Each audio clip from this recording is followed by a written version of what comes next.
Questa prova tra questi due apparecchi, questi due amplificatori portatili, mi è stata commissionata da un sacerdote che, dovendo scegliere tra un amplificatore intorno ai 100-150 euro e un altro che costa una cifra più che doppia, ovviamente ha scelto per l'amplificatore di costo minore, anche perché i dati su carta erano sostanzialmente identici, anzi a favore di quello di costo più basso. D'accordo con lui, però, ho provveduto e gli ho chiesto di poter fare un test per vedere se riesco a capire se c'è un'effettiva differenza tra un prodotto che costa più del doppio rispetto all'altro, e già che ci sono, per mostrarlo anche a chi segue questo canale. Come vedete, i due apparecchi sono veramente simili, sono i cloni l'uno dell'altro. E si tratta di, come dicevo, di piccoli amplificatori portatili a tracolla, spesso usati dai coach, nelle scuole, dai sacerdoti. E sebbene piccoli sono degli impianti completi in tutto e per tutto, alimentazione, amplificazione, diffusore, e sono entrambi dotati in realtà di un radiomicrofono, quindi all'interno avremo anche il ricevitore di un radiomicrofono. Quindi questo test potrebbe risultare utile anche per un qualsiasi consumatore.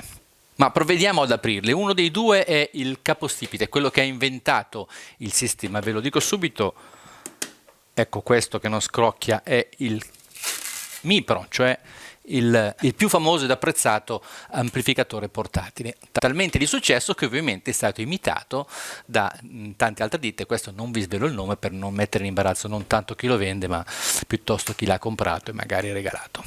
Provvediamo ad aprirli e vediamo che differenze ci sono all'interno. Non mi aspetto un granché, essendo così piccoli.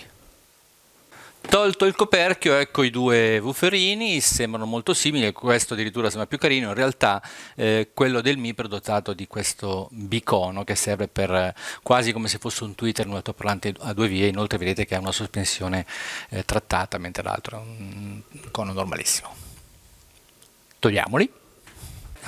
Una volta tolto il wooferino, le differenze cominciano a notarsi. Nel caso del Mipro abbiamo i cavi di collegamento con il Faston, un piccolo mini jack per poter testare l'altoparlante per vedere se funziona in caso di assistenza, e soprattutto la presenza di materiale fonoassorbente all'interno, perché questa è una vera e propria cassa acustica. Niente di tutto questo nel nostro concorrente economico che ha i fili saldati e manca di assorbente acustico. Poco male.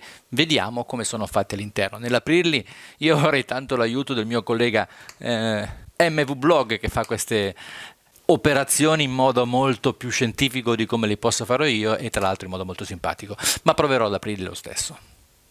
Ed eccoci qua a cuore aperto. Questo è il clone e questo è l'originale. Un buon tecnico non avrà problemi a capire la differenza tra la qualità tra le due schede. Una è di alta qualità, l'altra è molto approssimativa, e in questa qualità ha a che fare direttamente con le prestazioni audio del nostro amplificatore. Schede sulle quali tra l'altro il buon tecnico riconoscerà componenti di qualità, e tra l'altro una serie di spazi vuoti dovuti ad altri componenti che mancano, probabilmente perché questa scheda è una scheda universale fatta per molteplici usi, quando invece quest'altra è addirittura marchiata e tra l'altro ben fissa, contrariamente a questa che ballonzola. Questa, dicevo, è studiata espressamente, forse anche brevettata dalla Mipro per il suo amplificatore, ma questo è solo l'inizio.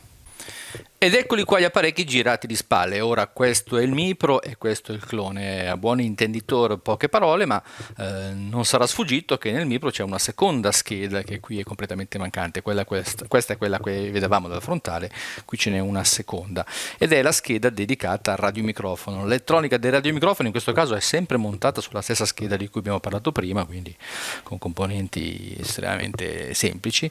Qui c'è una scheda dedicata, ben schermata, perché il radiomicrofono diciamo che in questi casi deve funzionare bene.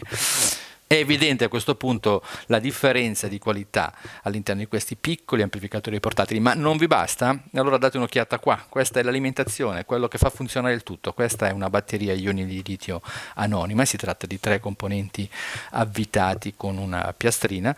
Nel nostro caso, nel caso del Mipro invece, abbiamo una batteria di marca composta da 4 elementi, quindi il 25% in più, riposta in un vano accessibile e sostituibile con facilità. Si tratta di 2 apparecchi completamente diversi. Non vi nascondo che anch'io ovviamente ho comprato trapani e gadget del quali poi mi sono pentito amaramente. Succede a tutti, in fondo il gusto di schiacciare nel momento dell'acquisto lo abbiamo tutti. Poi però certi attrezzi vanno usati magari anche per lavoro. E volete sapere come è andata a finire poi con il sacerdote? Beh, dopo averli provati effettivamente mi ha chiesto di fare cambio e di procurargli un Mipro. A presto.